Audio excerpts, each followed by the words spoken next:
Stranger 7. Suddenly, they heard a nasty sound, and the mustard growled, and they all looked around. Miko, cried Ink, and oh, cried Blenda, for there was a pirate climbing in the veranda.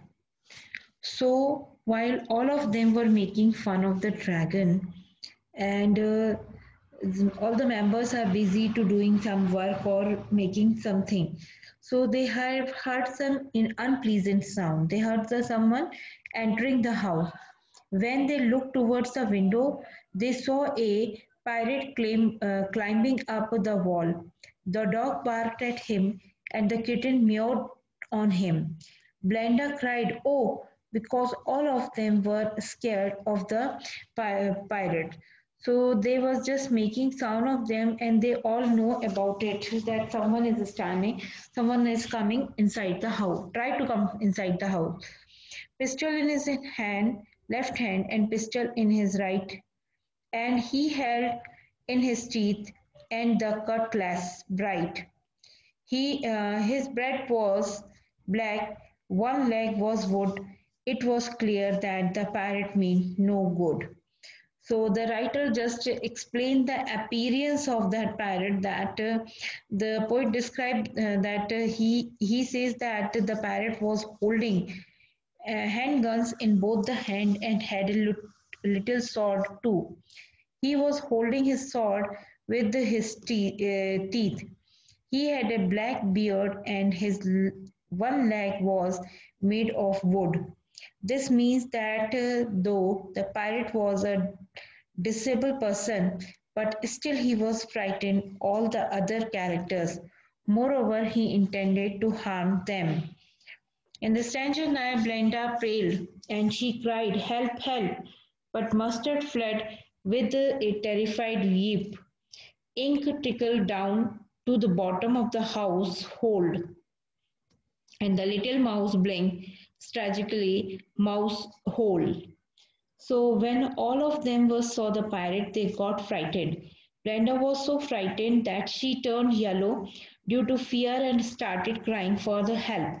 Mustard, the dog, started crying for help too. The kitten Ink ran down towards the bottom of the house as if he had already planned for it. The mouse ran into the little mouse hole in order to save himself only. In the Stranger 10,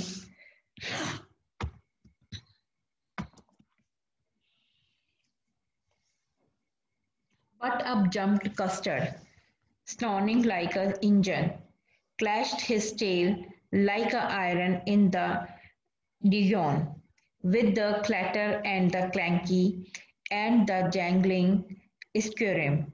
He went at the pirate like a robin at a ward.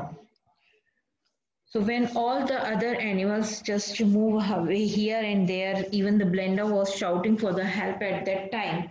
The custard come in front of that pirate, and when all the pets was hid himself themselves, it was a coward dragon custard who came to there to rescue the blender.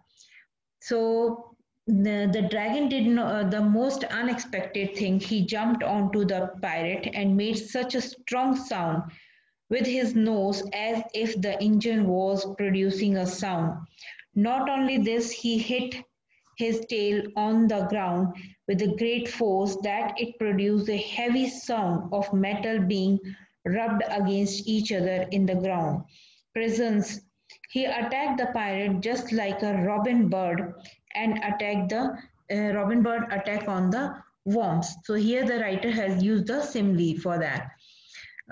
Next in the stanza 11, the pirate gaped at Blenda's dragon and the gulped some dodged from his pocket flagon, like fire to bullets, but they did not hit, and the custard gobbled him every bite.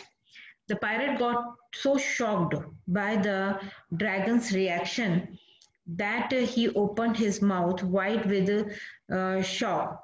To gather some strength, he drank some alcohol for the container in his pocket. After gathering some courage, he fired two bullets on the dragon but missed it. Custard the dragon ate every bite of his fascist local pirate.